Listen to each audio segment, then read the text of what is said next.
Здравейте! Ние сме група 5 и днес ще ви представим гледните точки на различните хора, на които зададохме въпроса. Какво според тях означава поговорката "Ако искаш да вземаш, научи се да даваш"?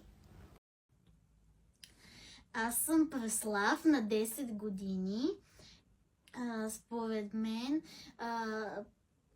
поговорката "Ако искаш да взимаш, научи се да даваш" означава, че не можеш да вземеш нещо без да си дал нищо. Примерно, ако в магазин искаш да купиш нещо, не можеш да го вземеш без да си дал пари, или ако си в работа, не можеш да получиш заплатата си без да си дал труд. Един прост начин. Домакинствата искат да дадат своя труд, за да получат доходи, които да ги вложат и да получат ресурси и блага, които да ги задоволят. Още един пример. Фирмите и пазара иска и желае да вложи в продукта най-доброто от себе си, за да може да получи съответно потребителя най-доброто и това, което най-много иска, за да го задоволи, съответно за да може и фирмата и компанията да спечели от това нещо. Съответно, трябва да дадеш, да вложиш и от себе си, за да можеш да получиш каквото е необходимо и каквото желаеш. Това е.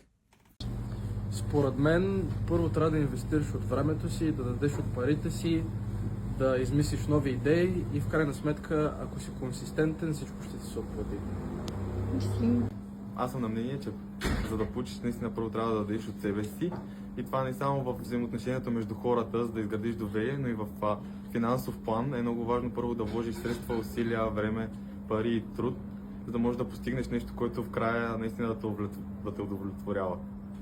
Поговорката "Ако искаш да вземаш, научи се да даваш" е валидна за много аспекти от живота, като в икономически план я свързвам на първо място с развиването на собствен бизнес, като съответно за бизнеса е нужно първо да инвестираш много от свободното си време в проучване, в различни знания, в усъвършенстване, да инвестираш също много средства при реализацията и чак тогава следва да получиш първите си клиенти и евентуално наистина успешен бизнес.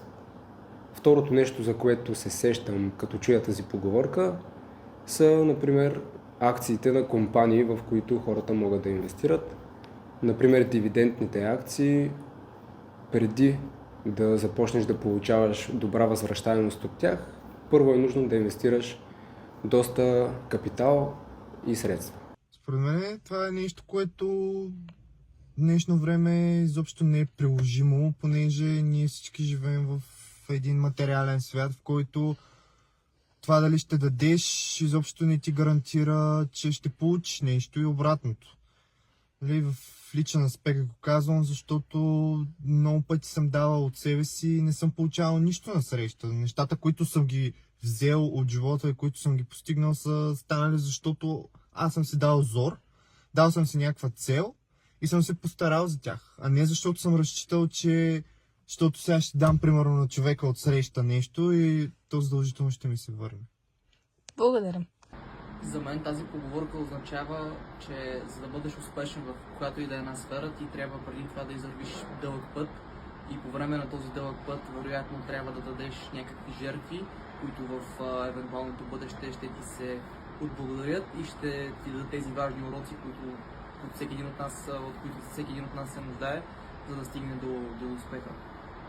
Аз смятам, че е много актуална в днешно време, защото в забързаното ни ежедневие и така много се вижда напоследък егоизма, егоцентризма и всякакви такива лоши качества у хората по-скоро влияят, отколкото добрите качества. Затова трябва да се научим повече да даваме, отколкото да взимаме на хората и колкото се може повече да им помагаме. Тази пословица е много стара и е много вярна. В икономически план тази пословица означава да инвестираш не само много средства в бизнеса си, но и много лично време и не на последно място професионализъм. Значи има много аспекти в този въпрос. Може би мога да дам много примери, но не знам кои са най-съществените. Мисля, че добротата е най-важна и природата не е така заложена, че по принцип не очаквам да получа нещо на среща, просто да едно удовлетворение, че съм подал ръка на хора около мен. Според мен, значи човек да инвестира в себе си. Винаги да учи, винаги да се усъвършенства и да надгражда това, което е в момента. Нали? Защото едно образование винаги е инвестиция. Шеф прави бизнес, ще правиме коли, ще правиме нещо. Да, ама той ако не може да си оцени работниците, ако не може да им даде някакъв нормален сервис, някакви нормални условия, някакви нормални инструменти, някакви по-нормални... Всичко се е свил, той няма как да направи някакъв по-голям бизнес. По-големия бизнес дава, когато първо е дал. Направил е гаража, оборудвал го е, осигурил на работници място за почивка, нещо. При всички случаи първо трябва да дадеш, след това ще получиш. Няма как да се получи по другия начин. Примери колкото искаме в този живот. Първо трябва да даваш и тогава ще получаваш и то с лихвите. Това бяха хората, които интервюирахме. От тях можем да направим заключението, че пословицата е валидна и до днес, и то за всички поколения. Въпреки че, както във всяко друго нещо, винаги има изключения и някои хора, особено младите, си мислят, че могат да получат нещата, които искат наготово. Но в действителност е необходимо да бъдем готови да дадем, за да получим нещо в замяна.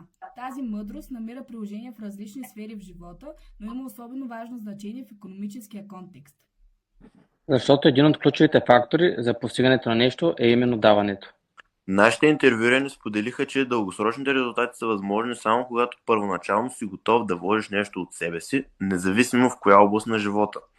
И някои от тях дадоха примери с създаването на успешен бизнес, като споменаха, че в света на икономиката това често означава инвестиране на ресурси, било то пари, време, знания, труд или пък иновации, за да се създаде успешен бизнес. Което е доказателство, че икономиката е пряко зависима от способността да дадеш, за да можеш в бъдеще да получиш каквото и да било.